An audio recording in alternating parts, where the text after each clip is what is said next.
Vinney Chopra and my partner, BeauEckstein. And we come to you live at 9:30 Pacific, which is 12:30 Eastern, every Friday. Thanks for joining.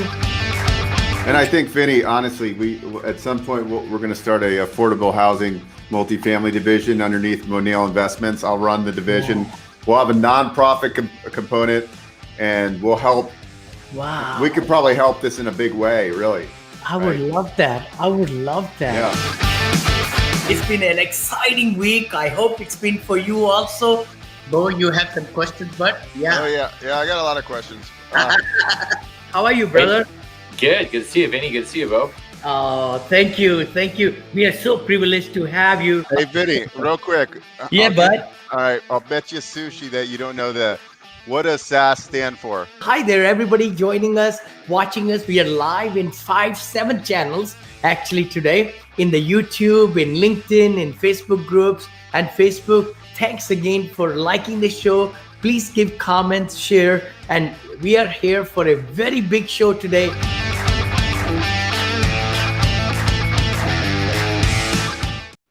Well, good morning. This is Vinney Chopra, Vinney and Beau show. Hello, brother Beau. How are you? I know Beau just came back from this beautiful convention. Go Abundance. Actually, I used to be a member, and Beau still is the member. Wonderful organization, and we'll be discussing a lot of takeaways that Beau picked up in the conference there in Reno, Nevada. And also a lot of great things happening. I know the stock market ups and downs, and real estate the 0.25, 25 basis points it went up, and and so on, and what that's going to mean to the economy and to the real estate and so on. Welcome, Beau. How are you? Are you tired? I know you traveled a lot yesterday, bro. No, I actually got a good night's sleep. So, Go Abundance is a tribe of men, and they have different pillars, and we meet. They do a winter retreat and a summer retreat, and then there's trips in between for people who want to go on. Yeah. But it's a group of successful entrepreneurs, a lot of them in real estate space, a lot of them in tech and business ownership, service-based businesses. So you get a good grasp of all different business owners, multifamily, assisted living, developers, and there was 240 of us at this event. I see. When I started with this group, they only had 150 members. We have like 900 members now, and I haven't gone to an event in 3 years because I got married. And I hadn't been, and so it was amazing to go and reconnect with my friends there. Yeah. And it was amazing to hear the stories, Vinney. I was having breakfast with one of my friends, and when he started in Go Abundance, I remember his net worth was a little under $2 million. When I had breakfast with him again, this is probably 6 years later, he owns hundreds of properties, a net worth over $20 million, and he makes $150,000 a month in passive income. Wow. Right? Not everybody's this guy, but the point is that it's amazing to see people leveling up. I saw one guy who was originally a helper. He helped. He was what we call the Go Crew. He would, run and make the event happen. Mhm. And he wasn't even in Go Abundance. Today, he's in Go Abundance. He's like 26 years old. His business did $3 million in revenue last year. So it's an amazing group. This year, the big takeaways, we also had Tom Bilyeu as our keynote. Tom mentioned. exited. He was the co-founder of Quest Yeah. Nutrition. I actually use some of their products and stuff. But he exited that $1 billion exit. Wow. And he got, high figures payday when he exited. And I follow him. He has a podcast on YouTube called Impact Theory. Mhm. He interviews the top people in the nation, the big Yes, names, the I Ed watched Millett's, it. the Grant Very Cardones. good. Very Yeah. good. Yeah. And the takeaways from his conversation, he talked a lot about how he references stuff and how he thinks his thought process on how he evaluates things. And his biggest kind of like thing that stuck out in my mind is Web3 and AI. He says it's the biggest game changer in our generation, period. What's happening with Web3 and the blockchain. Because Web3, really, I was always trying to figure out like what is Web3, and I actually Googled it. As a matter of fact, see, Craig Shaw and myself, we are in the metaverse. That's the Web3 and the metaverse. and just like you said, AI, I'm so glad you're talking about that, because that's what I've been spending a lot of time in the last year and a half in those two things. Wow. So people listening, the Web 3.0, sometimes known as Web 3, is the concept of next generation of the web, in which most users will be connected via a decentralized network and Mhm. have access to their own data. And he's really big on the blockchain. And Mhm. I still am kind of trying to grasp all this, but really the blockchain is where you can take a physical asset and Mhm. make it a digital asset, and it's a like super secure way of showing timestamps, who owns it, and so forth, right? So you just think about the title process, right? Like when you buy a house, the escrow, the title, the closing, the recording. Mhm. Eventually, this is all going to be blockchain, right? Yeah. One of my friends at the event, I'm not going to name names, but somebody committed major fraud on him, and they went in and fabricated notes, deeds, and they stole properties. Wow. They Wow. physically so that's why blockchain will be used A eventually good for register right. which is on several computers, from what I understand, and everything is noted and recorded, right? So this stuff wouldn't happen to him. So Yeah. he's dealing with a lot of stuff. He ended up getting the properties back. It was a huge hassle. He ended up having to sell them through the whole process. And then he had to go buy, because it was several $1,000,000. He had to go rush out and buy stuff. So now he's fixing all those problems, right? And Mhm. that's all could be avoided and will be avoided eventually using this blockchain technology, which I'm still learning about. Yeah. So I think the big takeaway from Tom is, I got to take a picture with him, and I'm not usually what I would call a fanboy, but with Tom, I was a fanboy. Yeah. It was fun to get a picture with him, but really humble guy. He's not like a lot of people that are, big time, kind of have ego. He is like so genuine that it's amazing. So That's awesome. uh, I will continue to follow him. He talked about he's really into comics like Mhm. Marvel comics. He talked about webtoons, and apparently webtoons is like getting more views than YouTube. And I never even heard of webtoons. So then I Wow. Googled it and checked it out. So that was a big takeaway.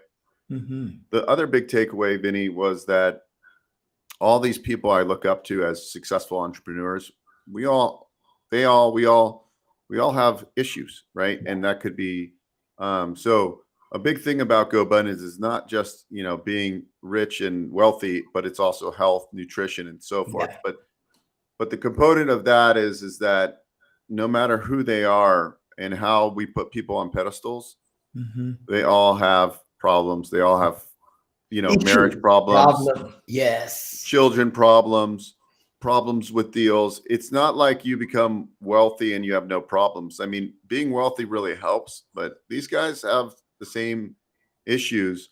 A lot of the older guys in the group, their whole thing is they're getting ready to retire, and they have a little bit of concern, like, do we have enough money? Do we, because these are people, um, and it's interesting, and some people in the group are not they don't need to be the $100 million guy. They're good with their couple $1,000,000 of net worth. Some Mhm. of them want to be the 100 million plus.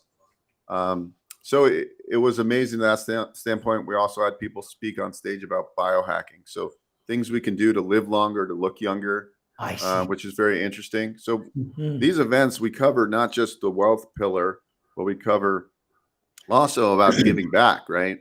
Yes. And so they have like a one sheet, which is it's basically your roadmap, like what you've achieved and what your goals are, what your net worth is, what your vertical and horizontal incomes are. Yep. And really, what I learned early on in this group is that you want to become a 100%er. You want to get enough passive income where you could just live off that passive income and get out of your W-2 job eventually if you wanted to. So Yep. some guys still in the group are in W-2. Some are very high paid W-2 that are like, hey, I need to do something else. I like my job, but I want to create more wealth. Mhm. So then those type of people will find syndicators in the group, and maybe they'll invest into friends of theirs that they meet through Sure. these groups. And then just the general conversations about bull versus bear. We had a bull versus bear market, and Mhm. I would say that my conversation at breakfast with the guy who went from 2 million to 20 million net worth, and he said that there's a lot of job loss in Austin, for Yes. higher paid jobs, like the 400,000 or 500,000 earners. And he says we probably don't see the slowdown yet because those people typically have a little bit of reserves. So he says he does see that. So he does, think there's a lot more pain where other people I've heard said, hey, we bottomed out, the market's bottomed, and we're stabilized. We're going to just be plateaued for a while. So it'll be interesting to see. I did think today I saw that the jobs report came out, and I think it was negative. So but if you listen to the Fed, that's what they want to do, right? That's how they're hedging inflation. So you're going to see a lot of job loss. So I still think we have at least 6 months of downward trends. Maybe after another 6 months, we might see more positive news coming out. But at the end of the day, people are still buying deals. People are buying businesses. A lot of the people there are looking to acquire baby boomer businesses. There's 12 million baby boomers that own businesses right now. So they have no succession plan, a lot of these people. So they either have to shut their business down or sell it. So it's a good time if you're an aspiring business owner. And we call that entrepreneurship by acquisition. So if you're a W-2 employee, you can go out and buy, like Vinney's doing some assisted living. I could go out and buy a skilled, like a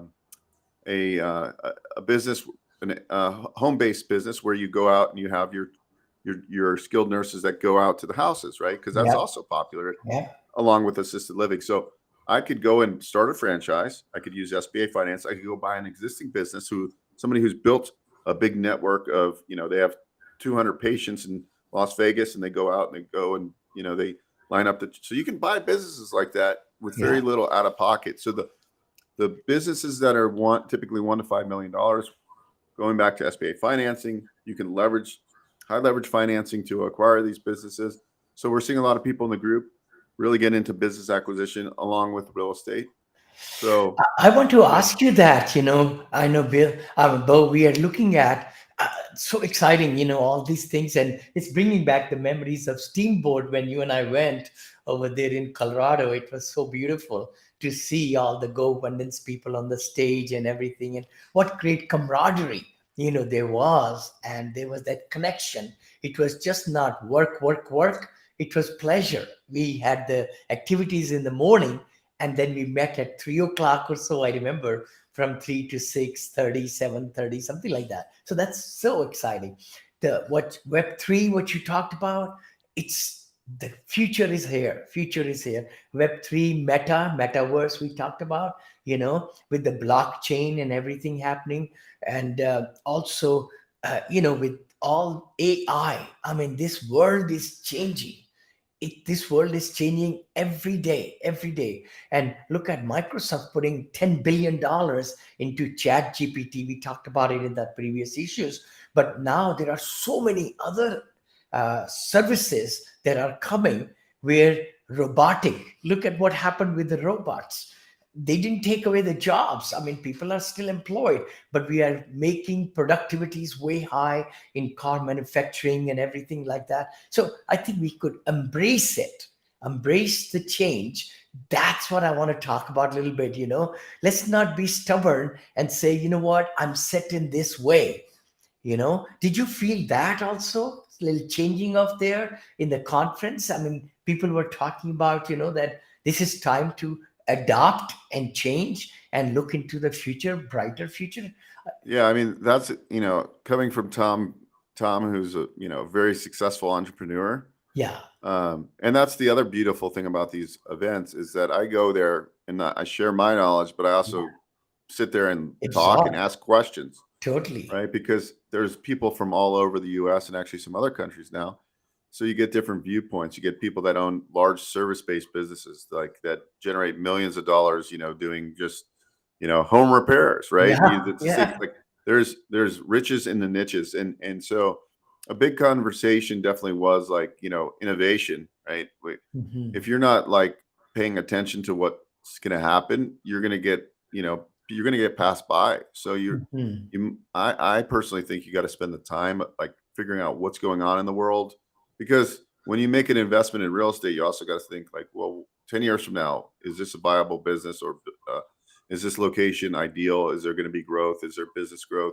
Is this the market to invest in it for an emerging market because of like what type of businesses are being put around there. Like right now in Phoenix, they're putting a huge logistics center. So knowing like, what big hubs are going out there outside of Mhm. Reno, they have the Tahoe Reno Industrial, and they're like a lot of big tech companies that need large logistics spaces. So what are Mhm. the trends there? Because and then what are the trends that are getting crushed, like San Francisco retail, like Oh, or office rather? office. Oh my The God, office is getting crushed, right? So it what's is. going to happen there? Eventually, those properties will be adaptive reuse projects where they'll turn into multifamily, most likely. so So just knowing these trends, I think, is important, and just I think you can make the most money by following trends. I mean, like if you look at your investing business over the years, you really made bunch of your money not by like the long-term strategy, but by buying in emerging markets. And yeah, so buying in the markets that there's job growth and people are moving to, that supercharges returns. Like if you're not an investor that's like buying this to hold this for 30 years, if you identify those emerging markets, you can get like huge growth in a short amount of time and then sell that asset and move it into another emerging market where you're getting better returns than the traditional investor that wants to buy and hold for 50 years in the same place.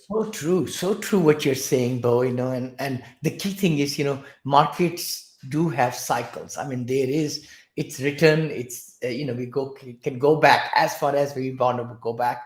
But the key thing is to find, just like you said, in retirement communities, we are looking no jobs, more serene and lakes and golf courses and all. But the jobs for the workforce housing, what we call, of course, there's so much happening. I mean, economy. What I again, we could talk about that. We did have an increase last week of 0.25, 25 basis. There'll be another 25 coming. From what I see and read and everything, CoStar just came up with a report. And in my class, in my academy, we went over that big time. But the big thing is there will be maybe nobody's got the crystal ball. And again, by the way, we are not attorneys, we are not economists, we are not CPAs. We are just kind of sharing the knowledge that we are able to find on internet and reports and so on. They're saying maybe another hike of 0.25, 25 basis, and maybe a cut downturn, maybe a cut in the interest rate also later part of 2023. But opportunities will be coming. We cannot look at everything on face value. We got to look at the numbers. We got to look at assumptions of not getting increasing rents like we used to, and look at also the financing terms and everything and how long, huh? Yeah. Yeah, I am starting to see. So I think now is a great time for seller finance deals. Perfect. Um, Perfect. Yep. yeah. I have a friend now that I met because he watches my podcast and he booked a call and Yep. we were talking about financing, and he identified a property in Florida which looks promising, and it's a smaller multi, but there's an option to probably get well we already know there's seller financing because the guy already said he's a To do. retiring guy in his 80s that will do seller financing. Sure. So I was talking to this my friend the other day, and we're just thinking like, we got to get all the diligence still, on the outside. Hey, this is worth diving into, um, knowing that there's seller financing, and he wants 20% down, but I'm like, hey, if we can get him to do 10% down, Sure. right? And then we get somebody who maybe has an IRA that wants to be our down That, payment partner, uh-huh. right? Uh-huh. And Uh-huh. then we help that investor partner of ours get a good return. For sure. We can walk into this with no money out of pocket and into cash flow day one, and then we're gonna there apparently there's no restrictions on Airbnb, and this is like a perfect location in Ah, Florida. So amazing. we'll probably test 2 or 3 of the units with STRs, and we Sure. can probably triple the income from those 3 units. That Mm-hmm. from Mm-hmm. going from 1850 a month, we could probably maybe not triple, the 2x it, at least 2.5x it.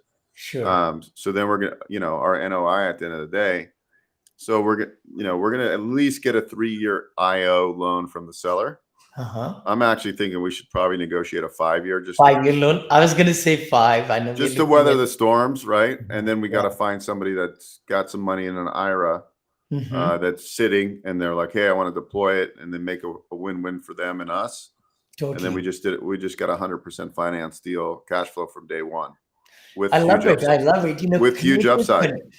Creative With financing is the way to do it. I'm so glad you're saying that, Bo, because we got to lock in with the seller's financing or low interest rates, which have got a runway. If it's 5 years still to mature or 7 years still to mature, that will be fantastic. But you got to get the low interest rate. Don't get into the six and sevens because you don't know. And the cash flow will not be there. See, the biggest thing is I have really lived my life last 15 years. Cash flow is the king. Don't worry about cap rates. Don't worry about anything. You got to see what property is worth really because the prices are going down. Even single family, multifamily, everything is downward trend. So have patience. That's what also I was telling in my academy students. The key thing is you got to have patience, but be ready with the money. Just like you said, IRA money, self-directed money, both right like that. And ask seller to finance if they're in trouble. They're in trouble, but they did buy it at a good time and everything. They might be willing to do that. Yeah. one thing I note on that, it doesn't mean they're in trouble. It could be like you're So 85 they're years old. retiring. Yeah, yeah. Yeah, and you don't, like, if he sells day one, he's getting taxed on the full amount, right? So Exactly. if we do it in installments, he's only paying Yes, taxes. yes, So that's yes. the conversation we need to have with this. So, like, actually, a good avatar is a retiring landlord, right? Those are Mhm. perfect people for seller finance deals. So it's not just Surely. the people. Obviously, yeah, you can buy stuff subject to the existing mortgage, and Yeah, we call that sub two. yeah. But I see a huge opportunity with Mhm. seller finance for retiring people to Mhm. give them an income stream and a much better tax situation for them. Yeah, The same thing with business owners, a lot of seller financing in that niche. So I think, today is the day to be open-minded about how to take these deals down and then how to structure. So even let's just say you're developing, assisted living, right? And so you're buying land and whatever. Now's the time to go to these prime landowners that they're just sitting and they can't sell it, and say, hey, well, we want you to sell or finance the land until we get it, shovel ready, right? We go in mhm. and we say, hey, you know, uh, we'll buy it for this land for 500,000. We'll pay you 5% interest. The first year, the interest is just going to accrue, Yeah. and then by month 12, we'll have the plans approved, and then so now you're going in and controlling this land with 5%, 10% down, no Mhm. payments, and then when it's shovel ready, you take them out. Boom, right? Those are huge opportunities right now too, right? So how can you? I mean, when we talk about cash flow, the big thing in like developing real estate is like it's a big money suck, right? In the Yeah, beginning, there's no cash flow. Well, how yeah. can we create this where we can still control the asset, but we have no payments due and very little out of pocket, and then you know, we we force the value because when we get the plans approved, now this lot went from being worth 500, now it's worth 1,000,003, right? Yes, So we created yes. equity. Then we go to the banker, hey, we've owned this land for X amount. Use the imputed value of this, Mhm. creation. So if I see that a lot in people that are building houses too, right? Like, Yeah. so being strategic on how you structure these deals is so like in a market where it's not hot anymore. That those are the deals that I would be doing right now. I'd be making those deals. Excellent, Yeah. excellent. What you're saying is so true to the T. You got to look at the opportunity, but at the same token, financing. I know people can say, oh no, I will not buy for the next whatever years. But don't take that mental attitude because there are deals, but if we are able to creatively finance, just like you said, Bo, and I find you as a tremendous source. No, literally, you look through all angles how to get it done with least amount of down payment. I mean, Well, that's what we are doing with the marina. I'm so excited about that. yeah. So, Yeah, so Vinny, also like the deal we were talking about yesterday, right? yeah, Like strategically, like, hey, we're paying you a premium almost because you're seller financing the deal. Like we yes, could pay cash and get a much better deal, but we want seller to terms. yeah, So sellers can get their price, but they have to honor our terms. So would it yes, make more sense to say, hey, year instead of, well, it's very little down. So, but on Yeah. that deal, like, could you say, hey, 5-year term, but year one is at 4%, right? So we Yes. can get And increased then cash flow. increase it. Yep. Right. And then you say year 4 and 5, they want 7%, let's say, or right. Mhm. But maybe 4 and 5 go to 8% because we know we're going to probably exit in a refinance by then, Yes. right? And Yes. so then what you're creating is cash flow early on because that's more Correct. important. So you can really think and dissect these deals, I think, a million different ways. And I think that's a skill. Being a deal architect, I think, is the number one skill to have. Mhm. Well, that I think being a deal architect and raising money go hand in hand. If you're good at those two things, everything else falls in place. You said it so right, Beau. And also today we talked about buying already built businesses. There are so many businesses, and that's the beauty of it. I know Mike Fritz comes to my mind. Mike, we were talking. He's able to raise money to buy businesses, and you and I talked also in your circle, in my circle. People are investing. I'm investing into businesses also because why not? There are certain ways to make money in real estate. There are great ways to also raise money legally, and then you are able to invest it with a good business plan to make the money work. Yeah, no. I'm listening to an amazing book right now, and it's called Buy Then Build. Buy, then Buy build. Then Build. This is all about how to find businesses to buy, how to do it in the right way. Uh huh. And he also has a coaching program. This guy, because his niche is Sure. buying businesses. Uh huh. Um, it's a fantastic book because he gives you a framework to understand like what you should be looking for and really how to identify what type of business. Uh Because a lot of huh. people go in, hey, I want to buy a business. It's too general. He goes, Mm-hmm. okay, well, what kind of seller discretionary income are you looking for? What Mm-hmm. industry would be ideal? And then he helps you identify the framework. Then when Mm-hmm. you go talk to business, it's the same thing about like trying to do multifamily deals. You're looking for the Yep. business brokers because the deals you see on LoopNet or the deals you see on buy and Sure. sell.com or whatever those are the pick through deals that nobody wants to buy, right? You're Yes. getting in with the biz. It's the same concept, right? But the point he really drove home to me that made a lot of sense. He said, buy. He said, so he was a highly educated guy. He came out of college. He started up a business. Mm-hmm. It was a startup and Yes. it failed. It failed. And he Oh was wow. like, wow, what am I Wow. going to do? Then he figured out your best path is to buy and then bolt on. So he ended up buying a business, right? So that business failed. He ended up buying a business in the same kind of industry.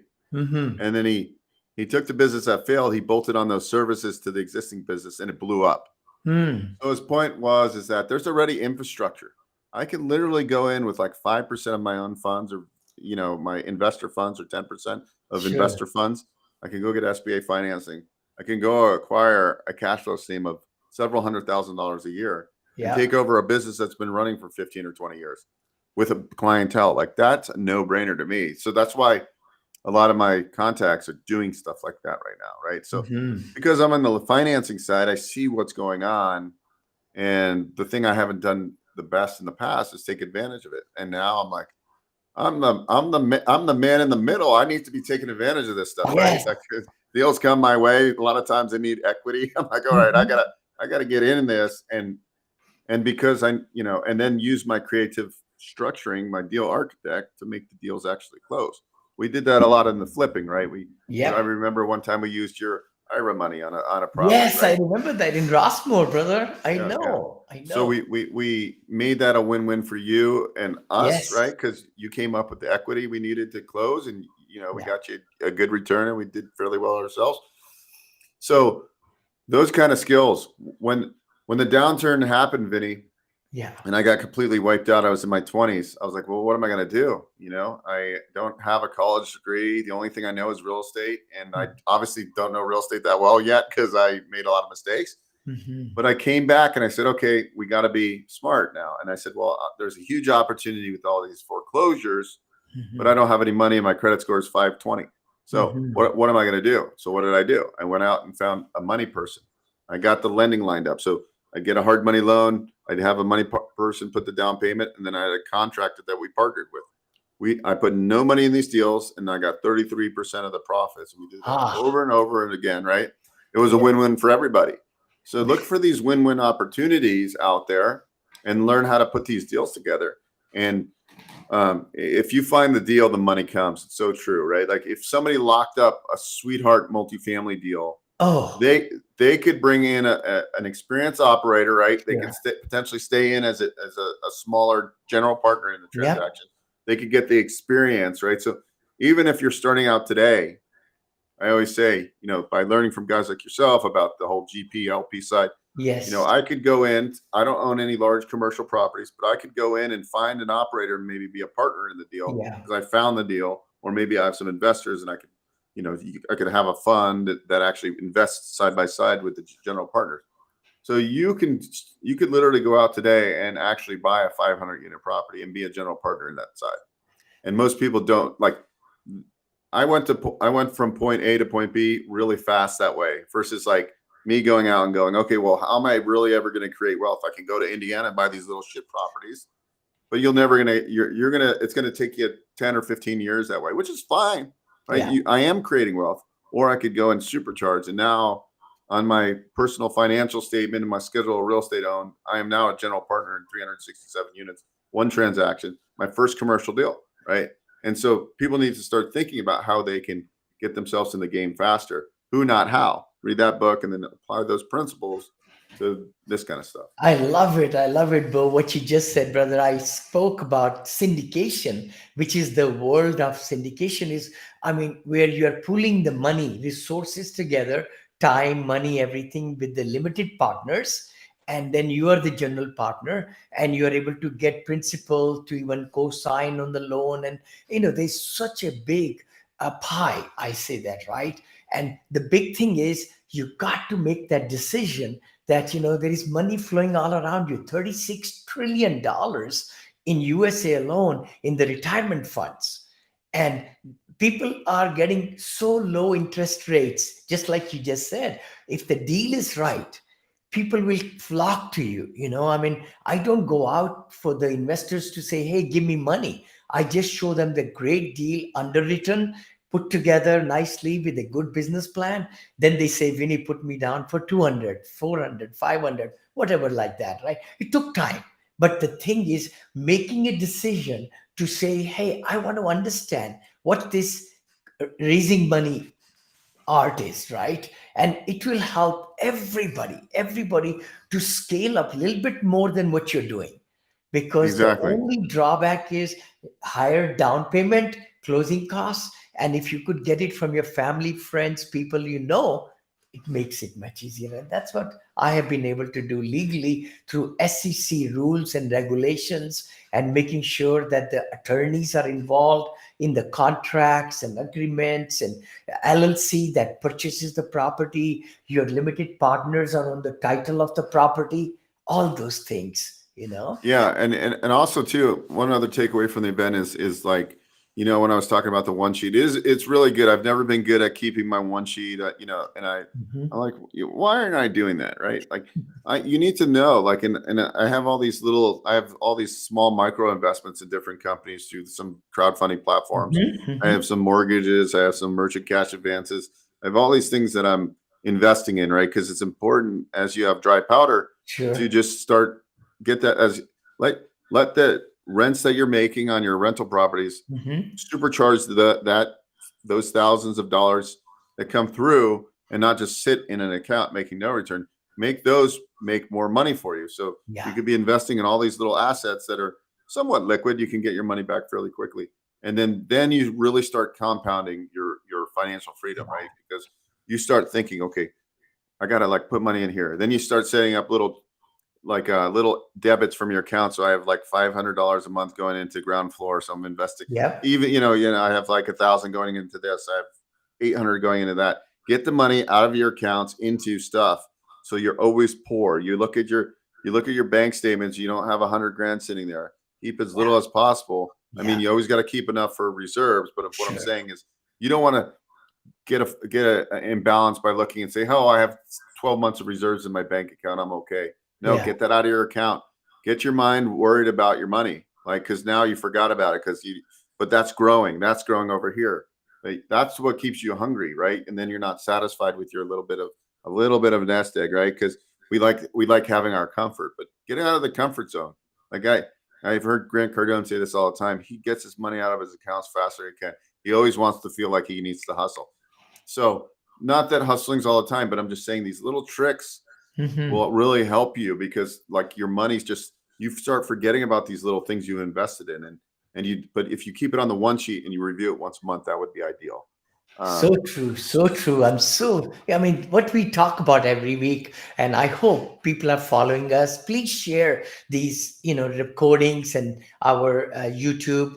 We are in 14 different channels right now, 13, 14 channels. By the way, the key thing is to really take something that you pick up from these ideas. We come live to you every Friday at 9 a.m. Pacific, 12 Eastern. So please join us also next week. And both, thank you for so much great input, brother. I mean, the thing is, one should just take what it is in their capacity, but get out of the comfort zone and put the money to get velocity. It's the velocity of money. If it's stagnant, it's not going to make much money. It's going to lose, because inflation being at 5, 6, 7, 8%, that means $10, this year is worth only, less money, right? Next year, because you're losing 7%, let's say. So that's the key about it. Thanks so much for your great knowledge, Beau, and let's go with a bang, and we'll see you all next week. One last question. One last thing. February 8th, guys. February 8th, we're doing a Thrive Real Estate online Yes. event. This Yes. one's all going to be geared around marketing. So it's at 6 p.m. Pacific time. You can go to jointhrivemeetup.com, jointhrivemeetup.com. It'll take you to the page, subscribe, Mhm. or join the group. It's free. And then you'll see the next event, February 8th, where we're going to discuss like content marketing, deep dive Yes. on how to use Chat GPT, all the stuff that you guys should be implementing into your business, because you can save a lot of time and get a lot more output with less effort if you just come to this meetup. I And love we do it. meetups once a month, sometimes more, on all different things. Great topics. So Excellent. join Excellent. thrivemeetup.com. Thank you. And it's virtual. It's virtual. I mean, you could be sitting in your office or home, be able to gain knowledge. That's exciting. Also, before I go, I know Madison from Grant Cardone's office called. So I'm meeting her at 1:30 today. So I'll bring up, what we conversations go and everything. So that will be next Friday. We'll see you all. Thank you so much for joining.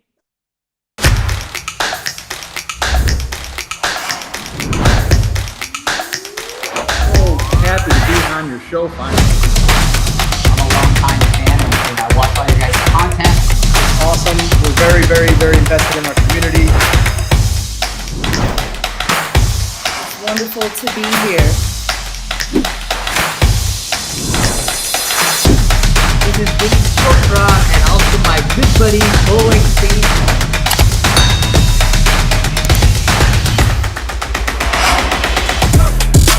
And we are so happy. It's amazing what's going to happen. So, we ramped up to do the show, and we got a lot of hype about the guest today. So I'm excited. Oh, I know. So excited. It's really come live to you all.